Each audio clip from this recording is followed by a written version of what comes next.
بسم اللہ الرحمن الرحیم۔ السلام علیکم ورحمۃ اللہ وبرکاتہ۔ دوستو، امید کرتا ہوں آپ سب خیریت سے ہوں گے۔ اس ویڈیو میں عمر فاروق رضی اللہ تعالیٰ عنہ کے انصاف کا ایک واقعہ بیان کروں گا۔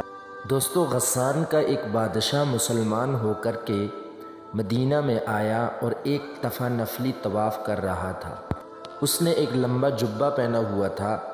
ایک غریب کا پاؤں اس کے جبے پر آ گیا۔ پیچھے مڑ کر اس نے غریب کو تھپڑ مارا۔ وہ غریب عمر فاروق رضی اللہ تعالیٰ عنہ کے پاس مقدمہ لے کر آ گیا۔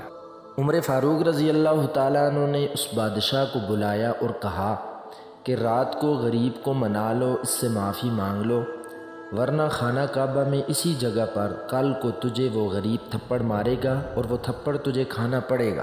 وہ غریب سے معافیاں مانگتا رہا، اس کو مناتا رہا، لیکن غریب نہ مانا اور کہا کہ آج میں اگر تجھے معاف کر دوں گا تو کل کسی اور غریب پر ہاتھ اٹھائے گا۔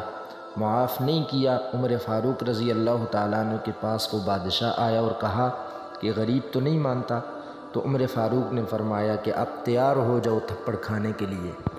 دوستو، وہ بادشاہ بھاگ گیا اور اپنا پرانا مذہب عیسائیت قبول کر لیا۔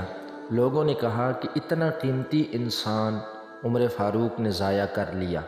تو عمر فاروق رضی اللہ تعالیٰ عنہ نے فرمایا، میں نے کوئی چیز ضائع نہیں کی، البتہ میں نے محمد عربی کا دین، محمد مصطفیٰ کا قانون بچا لیا۔ اگر میں غریب سے بدلہ نہ دلواتا تو وہ بادشاہ شیر ہو جاتا، کل کو کسی اور پر بھی وہ ہاتھ اٹھا سکتا تھا۔ اس لیے اگر وہ چلا گیا ہے تو کوئی فرق نہیں پڑتا، محمد مصطفیٰ کا دین بچ جائے، یہ میرے لیے کافی ہے۔ دوستو، یہ شان تھی عمر فاروق کی، یہ انصاف تھا عمر فاروق رضی اللہ تعالیٰ عنہ کا۔